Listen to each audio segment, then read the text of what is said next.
What's up?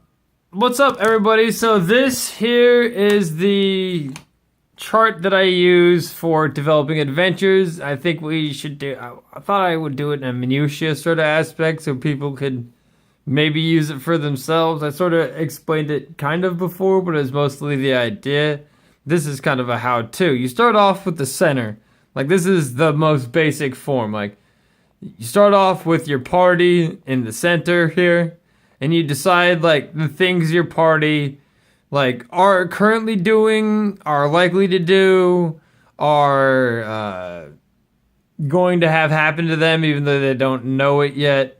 And you put that immediately out from that. The things that are directly related to the party themselves. So the party, has a mansion in our campaign setting. They might be going to town, and they have a bunch of dragonkin that have showed up. They also have a bunch of stories happening on their own. So this is the 4 dimensions that we have split off from the starting point, right?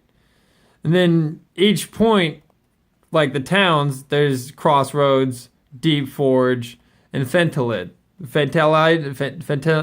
I'm gonna change that to a name I can pronounce. This is off a game, and I still can't pronounce his name. It's like, I'll get it down. And then there's, over here, we go over to the stories, and, there's the separate characters. And then down here, it starts to get more, like, tricky, as the mansion has just the basic number of things. And we didn't put all of the links on here, because, we don't want to give too much away to some of the people that are in the party and watch this channel. There's the the mansion itself that they control, planar threats, maybe they want to develop staff, and non-planar threats. And then up at the top there's the dragonkin that have shown up for the party, and then the dragonkin, their interest in the party, which links directly back to the party. Then they're up here. I crossed that out because it's better over here to have it the mansion interest, which links directly back to the mansion. And this is their general, like, the military threats that play upon the Dragonkin party that the players have encountered.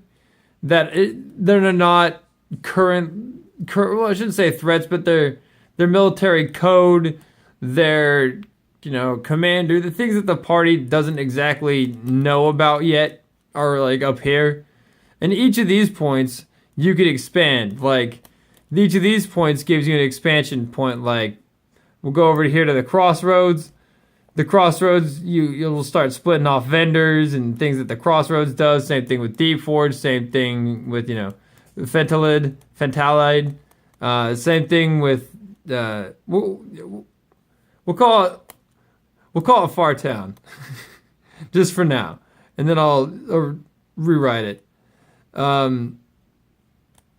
Then, up here, the interest in the party expand out and link up to other places, and down here, you could start fleshing out the staff and the threats, and this makes it all super simple. It seems like it's complex, but really, when you just lay it out in something like this, where it's like, all right, we have our party. What's our party likely to do? 3 or 4 things. And then those 3 or 4, you get what I'm saying. It branches off, and upon each tier of branching, you find that it's much easier to map it out on a chart like this than it is to, say, think about it as a brick of information that you have written down in a book or stored away in your brain, right? Deuces.